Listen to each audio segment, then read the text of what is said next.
नमस्कार. 12th maths made easy या चॅनलमध्ये आपले परत एकदा सहर्ष स्वागत. आत्तापर्यंत आपण 12वी मॅथ्स पार्ट 1मधले logics, matrices, pair of straight lines, trigonometric functions आणि LPP या वेगवेगळ्या चॅप्टर्सबद्दल माहिती घेतली. त्यातलं ट्रिग्नॉमेट्रिक फंक्शन्स या चॅप्टरला कनेक्टेड किंवा त्यातले काही फॉर्म्युले वापरणं लागणार असे पार्ट 2मधला पहिला चॅप्टर आहे, तो म्हणजे डेरिव्हेटिव्स. ह्याचं इंट्रोडक्शन थोडीफार आपण 11वीच्या चॅप्टरमध्ये घेतलेली आहे. आता 12वीमध्ये आपल्याला काही नवीन गोष्टी या डेरिव्हेटिव्स चॅप्टरमध्ये शिकायच्या आहेत. थोडंसं आपण 11वीची रिव्हिजन घेऊया आणि नंतर मग 12वीकडे वळूया. जर y is equal to fx, y is equal to fx is any function in x, then dy by dx or y dash or f dash x or y1 is known as derivative of y. महत्त्वाचा part आहे with respect to x. With respect to x, that's why dx is always in the denominator side, and derivative of y, that's why dy is always in the numerator side. Okay? These are the different notations we use while considering derivatives. आता आपण 11th स्टँडर्डमध्ये काही functions, standard फंक्शन्सांची डेरिव्हेटिव्स बघितली होती. fx is nothing but function and f dash x is nothing but its derivatives. For example, sin x. Sin x चा derivative cos x. Cos x त्याचा derivative minus sine x. tan x त्याचा derivative sec square x. cosec x त्याचा derivative minus cosec x into cot x. sec x derivative sec x into tan x. cot x derivative minus cosec square x. log x derivative 1 upon x. e raised to x derivative e raised to x. a raised to x into log a. आणि constant k is always 0. हे 11वीला आपण शिकलो होतो. आता अजून काही गोष्टी आपण 11वीला बघितल्या होत्या, त्या कुठल्या त्या बघू आपण. If u and v are differentiable functions of x. याचा अर्थ यू आणि व्ही असे दोन फंक्शन्स की त्यांचा डी बाय डी एक्स आणि d v by d x available आहे. तर first, if y is equal to u plus or minus v, then d y by d x is equal to d u by d x plus or minus d v by d x. Original फंक्शनमध्ये u plus v असेल तर इथे d u by d x plus d v by d x होईल. Original इक्वेशनमध्ये y is equal to u minus v असेल तर d y by d x करताना जाईल d u by d x minus d v by d x. Second, y is equal to u into v, then d y by d x is equal to u into d v by d x plus v into d u by d x. एक function तसंच ठेवायचं, दुसऱ्या फंक्शनचं derivative plus दुसरं function तसंच ठेवायचं, पहिल्याचं derivative. आणि थर्ड रूल होता, if y is equal to u upon v, then d y by d x is equal to v into d u by d x minus u into d v by d x upon v square. तर हे basic जे formats होते हे फार उपयोगी आहेत. या फॉर्मॅटचं, या फॉर्म्युल्यांचा आपण 12वीमध्ये पूर्णपणे वापर करणार आहोत आणि याच्यावरूनच काही गोष्टी नवीन डेव्हलप होणार आहेत. ओके, तर 11वीचे हे जो रूल्स आहेत, फॉर्म्युले आहेत, हे विसरायचे नाहीत. आता अजून काही गोष्टी आपल्याला बघायच्या आहेत, त्या बघू आता.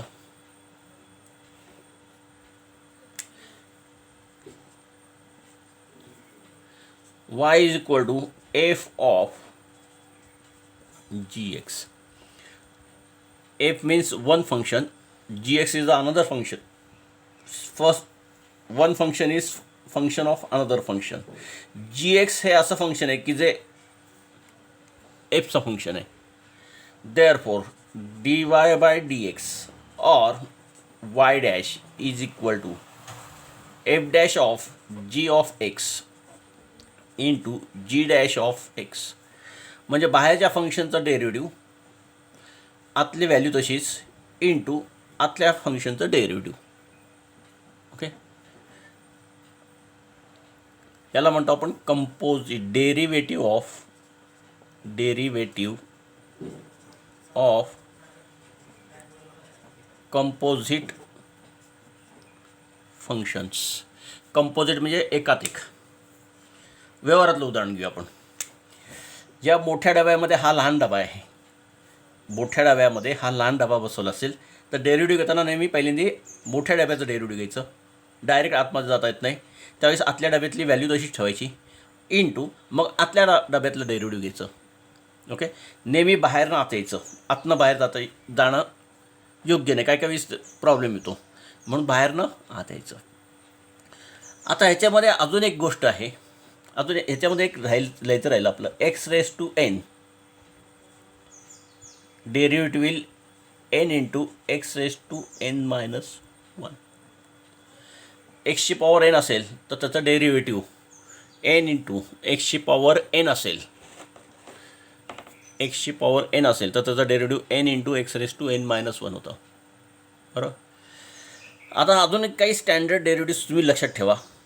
रूट एक्सचं डेरिव्हेटिव्ह हे नेहमी 1/2 रूट एक्स होतं. ओके, हे स्टँडर्ड डेरिव्हेटिव्ज आहेत, हे आपल्याला कायम लागणार आहेत. आता ह्याचा सगळ्याचा वापर करून आपल्याला 12thचं काही गोष्टी डिराईव्ह करायच्या, सॉल्व करायच्या आहेत. ओके, त्यामुळे 11चा हा सगळा जो पार्ट आहे हा 12चा आहे. This part comes under 12th. Okay, derivative of composite function. तर हे आपण 12thमध्ये शिकणार. पण हा सगळा जो बेस आहे हा 11चा आहे, आणि हा 11चा बेस क्लिअर असेल तर तुम्हाला 12ला काहीच प्रॉब्लेम येत नाही. ओके, तर आपण आता 11च्यावरनं 12कडे जाऊया. आता आपण एक्झरसाइज 1.1 मधला question number 1 differentiate with respect to x. आता तर काही फंक्शन दिलेले आहेत, या फंक्शनचं आपल्याला डेरिव्हेटिव्ह घ्यायचं आहे विथ रिस्पेक्ट टू एक्स, एक्सला गृहीत धरून. पहिलं दिलं आहे in bracket x cube minus 2x minus 1 bracket raise to 5. Therefore dy by dx derivative is denoted by dy by dx.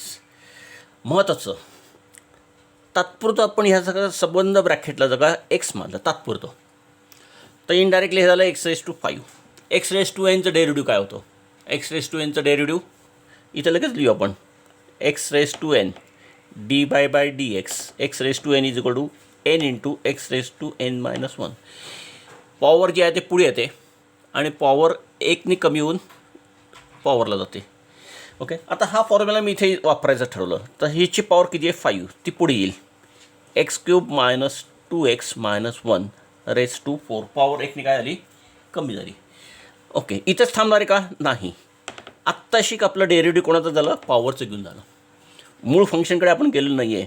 आपल्याला आता डेरिव्हेटिव्ह कोणाचं घ्यायचं आहे? ब्रॅकेटच्या आतल्या फंक्शनचं x cube minus 2x minus, म्हणजे 5 into bracket x cube minus 2x minus 1 raise to 4 into x क्यूबचं डेरिव्हेटिव्ह. परत एक्स रेस टू एनचा फॉर्म्युला आपला, पॉवर पुढे आली, पॉवर 1ने कमी झाली, मायनस 2. इथे एक्सची पॉवर किती आहे? 1, ती पुढे आली, 2 इंटू 1 2च, आणि पॉवर 1ने कमी झाली, 1 minus 1 0, any raise to 0 means 1. आणि हा 1 जो आहे कॉन्स्टंट आहे, त्यामुळे ह्याचा डेरिव्हेटिव्ह होणार आहे 0. म्हणजे final answer will 5 into x cube minus 2x minus 1 bracket raise to 4 into second bracket 3x² minus 2.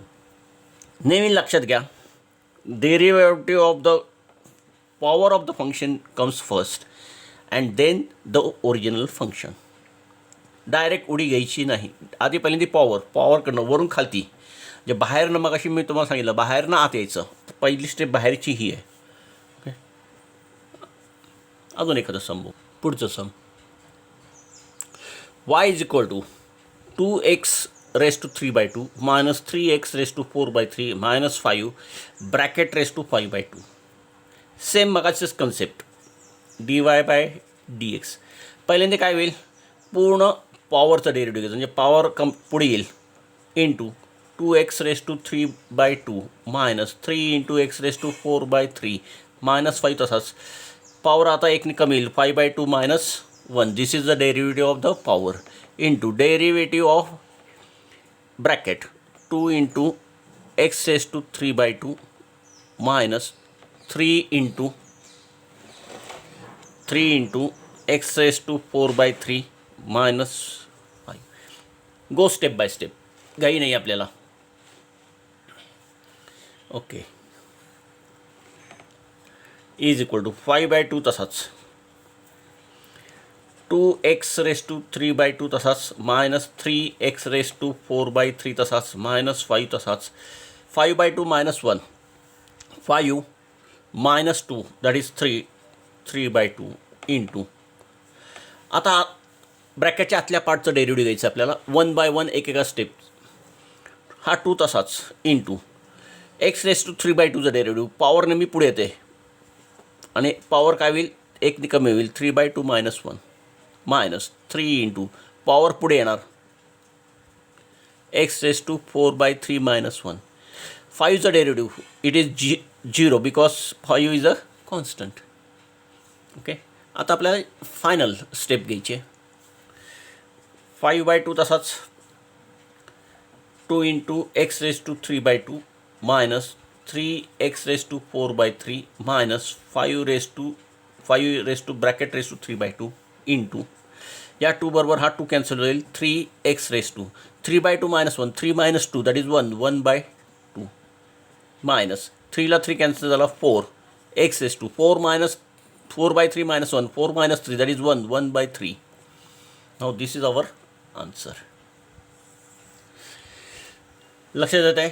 त्यामुळे नेहमी derivative of the power comes first and then the inner bracket. उलटं करायचं नाही. अजून एखादं सम बघू आपण. y is equal to √x² plus again √x² plus 1 dy/dx is equal to dy/dx of √x² plus √x² plus 1.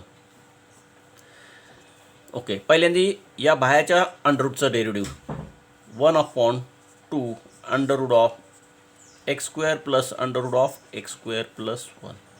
Okay, आता आपल्याला derivative आतल्या पार्टचं घ्यायचं आहे, dy/dx ऑफ ह्या बाहेरच्या अंडररूटचं झालं तर आतला part x² plus √x² plus 1. 1/2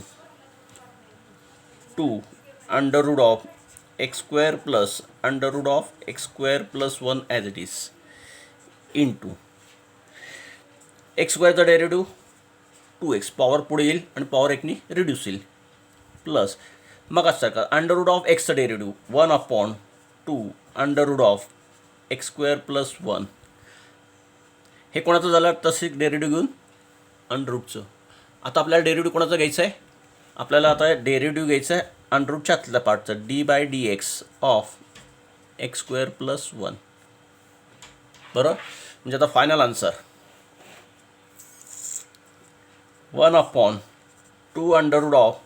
√x² plus √x² plus 1 as it is into bracket 2x plus 1/2 √x² plus 1 into bracket x² चा डेरिव्हेटिव्ह 2x, 1चा डेरिव्हेटिव्ह 0. आता इथे हा 2 या 2 बरोबर काय होईल, कॅन्सल होईल. म्हणजे फायनल आन्सर येईल आपलं. फायनल आन्सर काय व्हायला पाहिजे आपला, तर बघा फायनल आन्सर होणार आहे 1/2 under root of x square plus under root of x square plus 1 into 2x plus x upon under root of x square plus 1. Okay, clear. आता इथे तुम्ही चुकूनही ह्या 2 बरोबर हा 2 कॅन्सल करायचं नाही का, तर हा 2x बरोबर ही टर्म ॲड होती आहे, त्यामुळे हिचा आणि याचा काही संबंध नाही. या एंटायर क्वांटिटीला हा डिवाईड करतो आहे.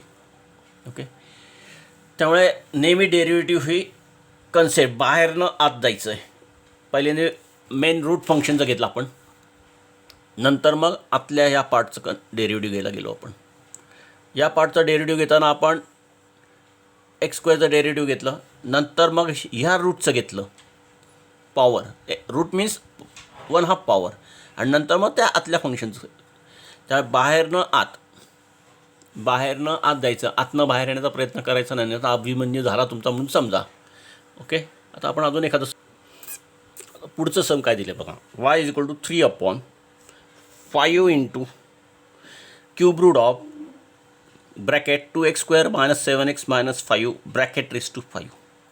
ओके, आता याला जरासं आपण पॉवरच्या फॉर्ममध्ये लिहू. हे ज्या क्यूब रूट आहे ते आपल्याला नको आहे, त्याला आपण पॉवरचा फॉर्म देऊ. 2x² - 7x - 5 raise to 5/3.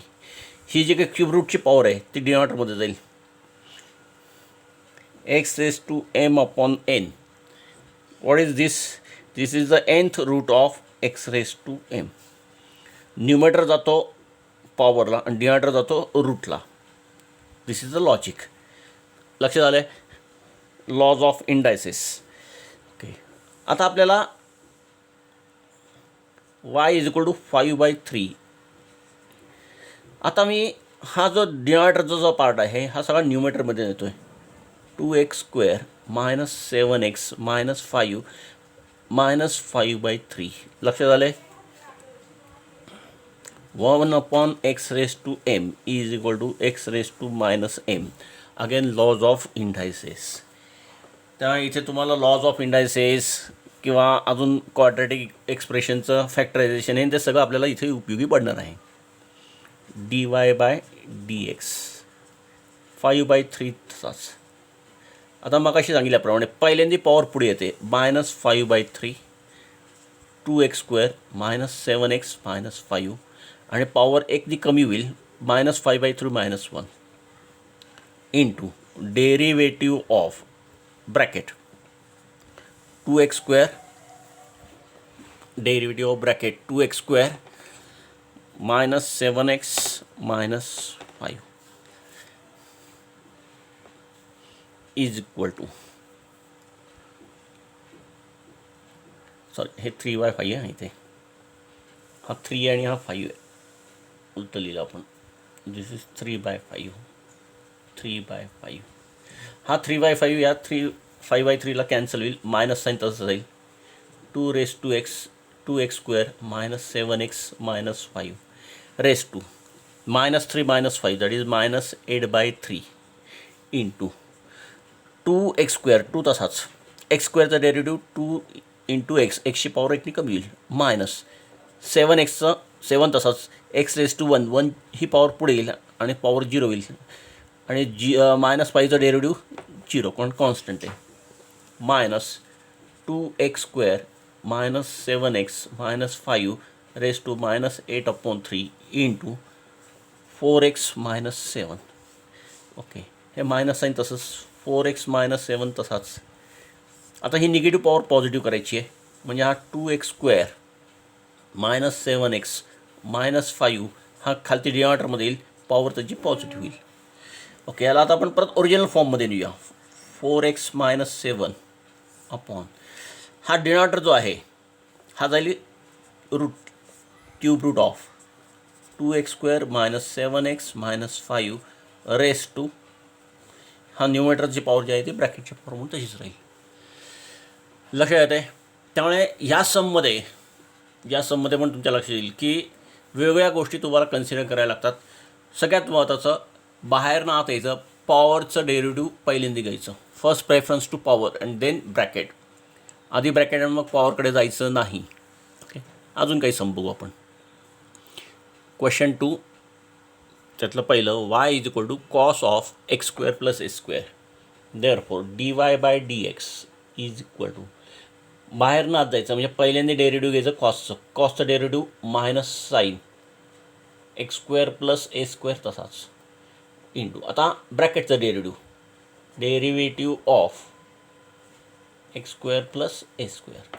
मुद्दाम मी स्टेप बाय स्टेप लिहितो आहे. Minus sine of x² plus a² into, आता डेरिव्हेटिव्ह x²चा derivative 2x plus a². A is a कॉन्स्टंटचं डेरिव्हेटिव्ह 0. कॉन्स्टंटला कितीही पॉवर असली तरी फरक पडत नाही. पॉवर कोणाची घ्यायची असते? जिथे एक्सची टर्म असते त्या फंक्शनची. बरोबर, म्हणजे याचा आन्सर आलं minus sine of x² plus a² into 2x. व्यवस्थित लिहायचं असेल तर minus 2x into sine of x² plus a². अजून एखादं संपू आपण.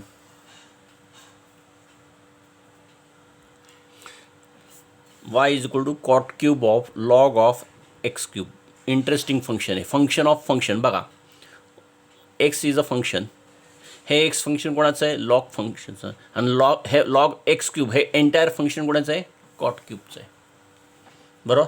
आता परत आपण रूल कुठला वापरणार? बाहेरनं आतमध्ये. Therefore dy/dx is equal to, पहिल्यांदा डेरिव्हेटिव्ह पॉवरचं. What is the power of the function? 3 cot square log of x³.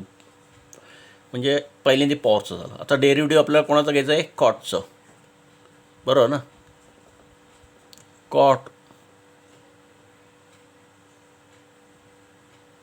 Cot of log of x³. बरोबर. 3 cot square log of x³ into कॉटचं derivative minus cosec square of log of x³. म्हणजे आत्ता आपलं derivative कोणाचं झालं? कॉटचं घेऊन झालं. आता आतमध्ये जायचं अजून.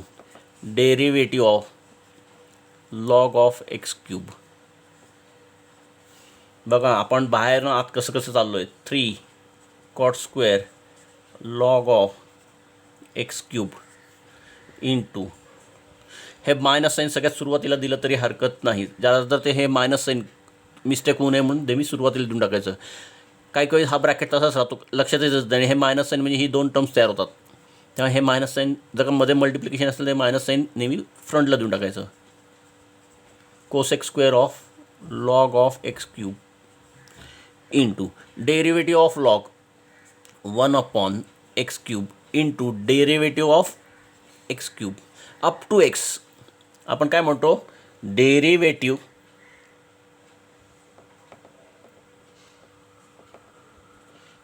With respect to x. हा विथ रिस्पेक्ट टू x म्हणजे अप टू एक्सपर्यंत जायचं आहे. जोपर्यंत एक्सचं डेरिव्हेटिव्ह होत नाही तोपर्यंत आपल्याला थांबायचं नाही, मल्टिप्लिकेशन करत राहायचं. हा विथ रिस्पेक्ट टू एक्सचा अर्थ समजून घ्या. -3 cot square of log of x³ into cosec square of log of x³ into 1/x³ into x³ derivative 3x². Simplification करू आपण.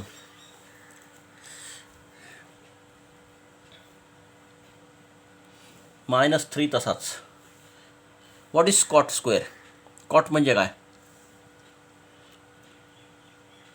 का हे आहे तसंच ठेवलं तरी हरकत नाही.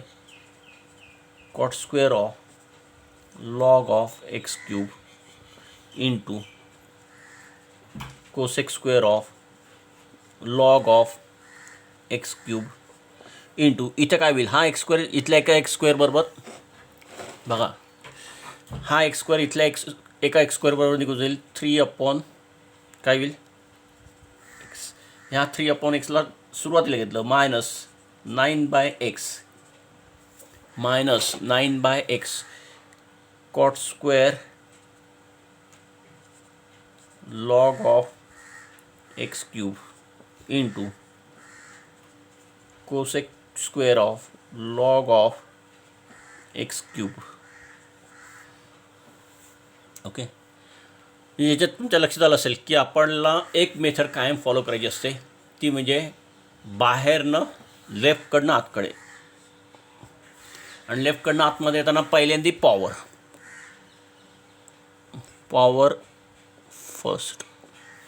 पॉवरचं डेरिव्हेटिव्ह फर्स्ट, देन ब्रॅकेट. तर लेफ्ट टू राईट, बाहेरनं आतमध्ये पॉवर असेल तर पॉवरला पहिल्यांदा प्रेफरन्स द्यायचा. हे लक्षात आलं. हे एकदा लक्षात आल्यानंतर तुम्हाला पुढच्या सममध्ये काही प्रॉब्लेम येणार नाही. आपण अजून एक सम बघूया. बघा फंक्शन काय दिलं आहे, y is equal to under root of 3e raise to 3x plus 2. 3x plus 2 is the power of e plus 5 and this entire function is within under root sign. या डेरिव्हेटिव्ह पहिल्यांदा कोणाचं असणार, डेरिव्हेटिव्ह होणार आहे अंडररूटचं. अंडररूटचं डेरिव्हेटिव्ह काय 1/2 अंडररूट ऑफ फंक्शन तसंच e raise to 3x plus 2 plus 5. म्हणजे आत्ता शिक आपलं अंडररूटचं डेरिव्हेटिव्ह घेऊन झालं. आता अंडररूटच्या आतमध्ये जायचं आहे. डेरिव्हेटिव्ह ऑफ काय करायचं आपल्याला, e raise to 3x plus 2 plus 5 या फंक्शनचं डेरिव्हेटिव्ह घ्यायचं आहे. 1/2 under root of e raise to 3x plus 2 तसाच प्लस 5 पण तसाच into e raise to 3x. e raise to एक्सचं डेरिव्हेटिव्ह e रेस टू एक्सच राहतं, पण इथे एक्स नसून काय 3x प्लस 2 म्हणजे त्याचा पण आपल्याला डेरिव्हेटिव्ह घ्यायला लागेल. प्लस 5चा डेरिव्हेटिव्ह 0. फायनल आन्सर काय होईल बघा,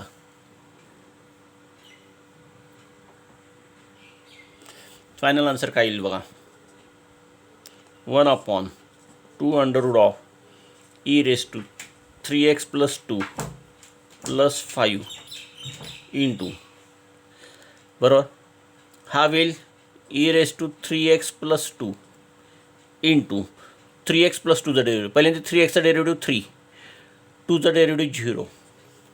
म्हणजे फायनल आन्सर हा 3 जर का सुरुवातीला लिहिला 3/2 into e raise to 3x plus 2 upon under root of e raise to 3x plus 2 plus 5.